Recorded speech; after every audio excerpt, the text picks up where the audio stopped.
Local television transmission signal. Local television transmission signal. Local television transmission signal.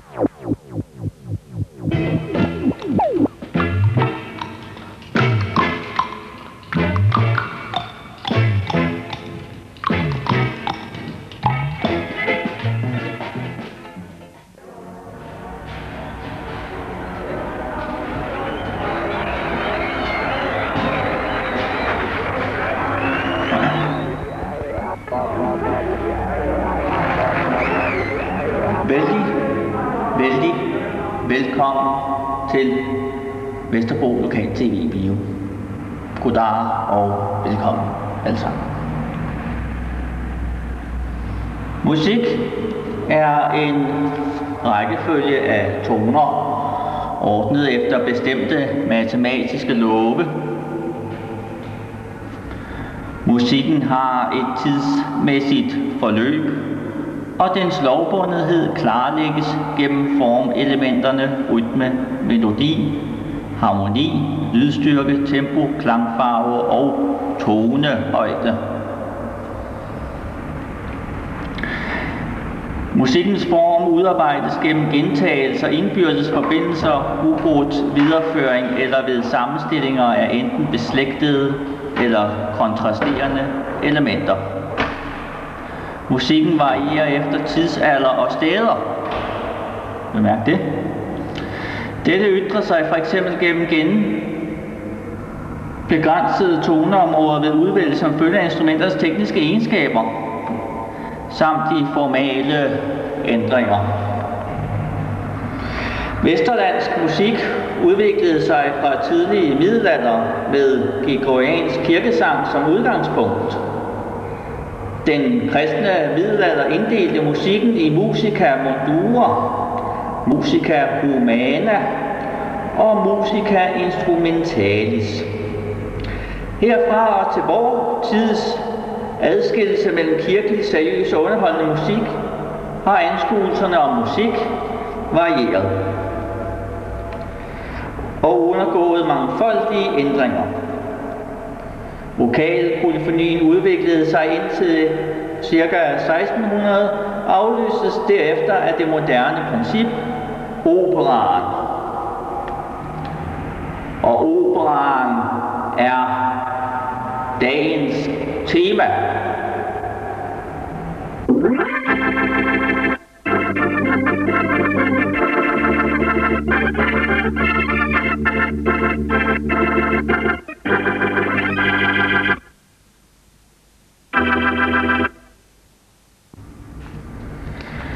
Når man siger opera, så kommer man uundgåeligt til at tænke på Richard Wagner, den største af dem alle. Wagners fantastiske geni havde inspireret til en personlig interesse for mytologi og det tyske folkeslags tidlige historier.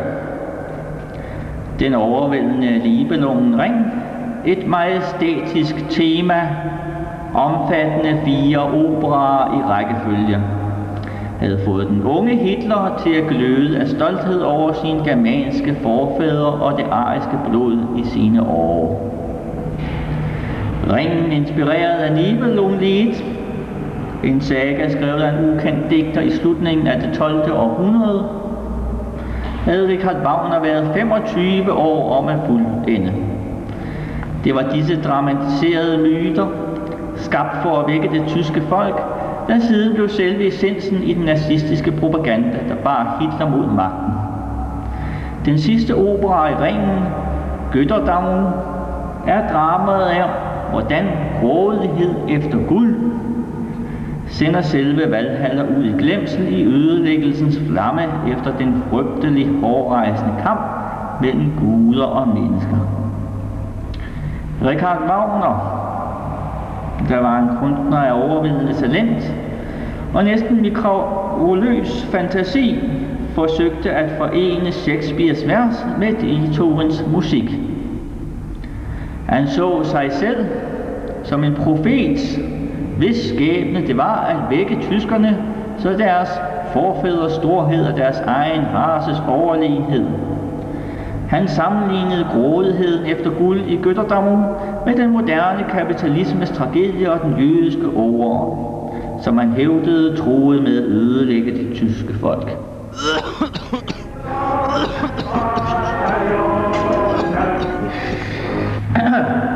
Tak. Den tanke, at Jesu blod var arisk blod, er en opfattelse, der i sig selv er en omskrivning af kristendommens universelle natur. Og det gav jo menneskets stræben efter gralen en helt ny betydning. Det betyder, at disse hellige mysterier nu kunne betragtes som helt og holdent tyske, og at gralsridderskabet var et tysk prærogativ. Goebbels morfar havde fulgt den jødiske race generation for generation og mente, at den var blevet tilsmudset af rundhovedede hittitter med semitiske næser. Ammonitternes rene ariske egenskab kom for sent ind i racen til at frelse den. Han beskrev Jesus Kristus som en høj, lys, smuk gallier af amorit-typen med en meget stor procentdel ikke-semitisk blod. Den, der hævder, at Jesus var jøde, var enten dum eller løgnagtig.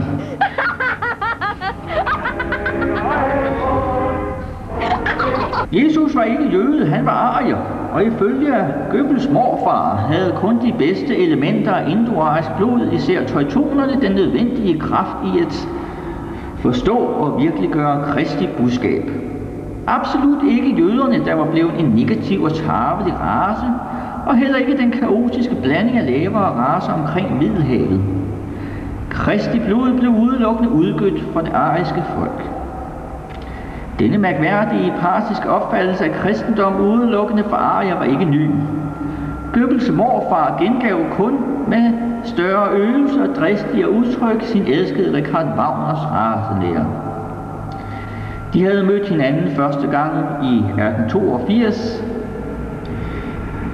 og komponisten blev omgående hans livs sol, og det var som et resultat af Wagners indflydelse, at Goebbels morfar besluttede at flytte til Tyskland og kaste sig over tysk historie, filosofi, litteratur og musik.